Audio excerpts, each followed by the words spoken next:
Right, so for this qualification there are 2 exam papers, and on each paper there are 5 questions. 4 on each are about reading and testing your reading, and the last on each is a writing question. And this is going to focus on strategy and technique, what you have to do and how to do it. Just for the second paper, writer's viewpoints, so it's the one where there are 2 pieces of reading and you have to look at the 2 writers' viewpoints, and specifically we're just focusing on those reading questions, the 4 reading questions, how to do them, what do you have to do. So first strategy is doing the questions in a set order, and this is the order I think you should do them in. You've got an hour and 45 minutes and it divides up like that. So we're not talking about the writing question that I think you should do first and takes 45 minutes. We're focused on the reading questions with the order 1, 3, 4, 2.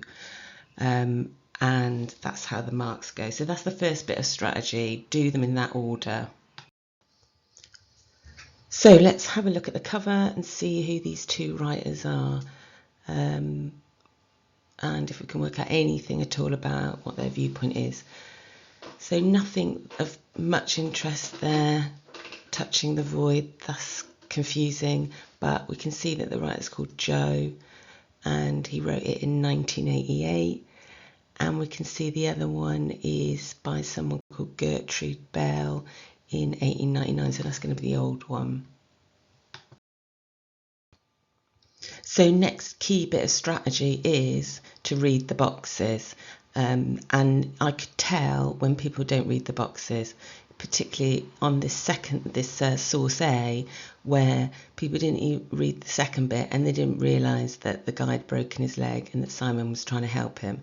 So you've got to read the boxes and find out who has written this, what they're writing about, what's happened, where are we, when did it happen. And this is the key information for these boxes, and there's a lot there, so you've got to read those boxes. Strategy number 2. Right, so now to strategy number 3, which is to read 4 and 2, the questions that you're going to get to at the end, to see what it is you're going to have to compare.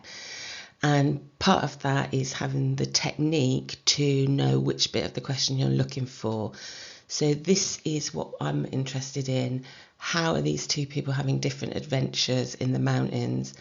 And then on 2, I need to remember to check what Simon and Marius are like, because I'm going to have to compare them at the end.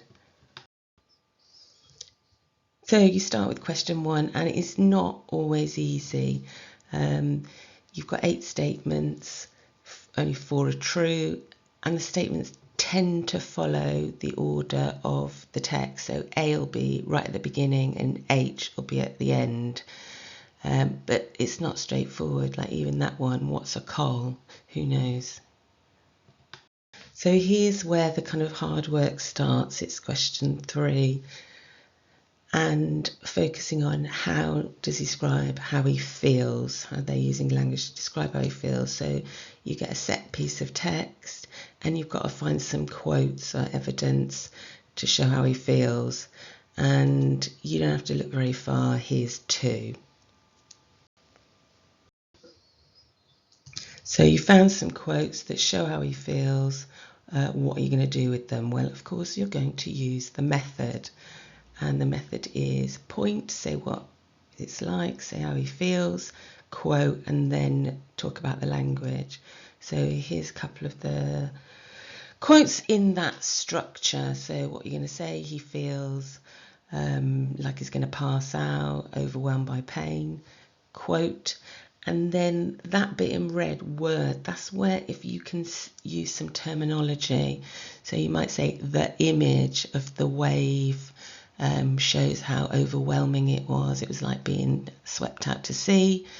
Or you, instead of saying the image, you could say the metaphor, or you substitute that red word out if you can.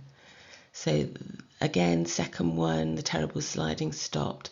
He feels relief temporarily. The adjective terrible, or the verb sliding. At any rate, that is that language question. Point, make a point, back it up, etc.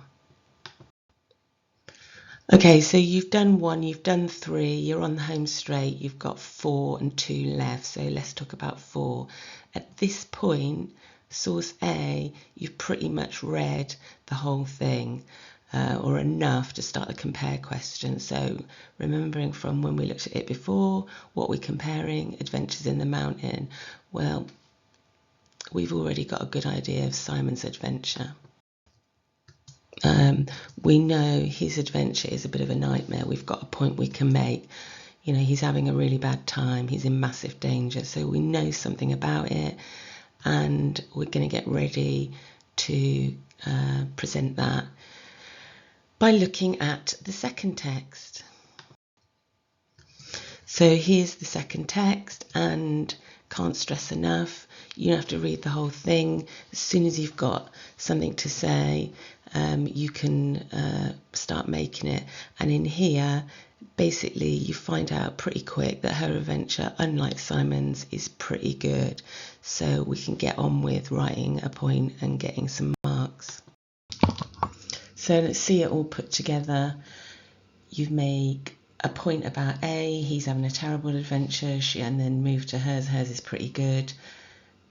Each time you're going to back it up with a quote and say something about the quote. All right, so his adventure's like this, hers is, however, different like that. So we're at the final question, question 2, and this is where, if you've been paying attention, you knew you're going to have to compare Simon and Marius. You've got quite a lot to say now. So hopefully you've realised that in A, Simon is a fellow climber, he's a friend, they know each other, he's trying to help him get down a mountain. However, in B, he's a local guide, he's a stranger, they've just met, although he's also got qualities of being kind, etc. So for this, you're just making points, referring to the text if you need, but there's no explaining of language or getting in deep, analysing the quotes. Right, so that is it for the reading section of paper 2.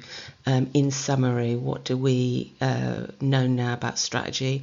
Do the questions in that order, 1, 3, 4, 2, with the timing suggested.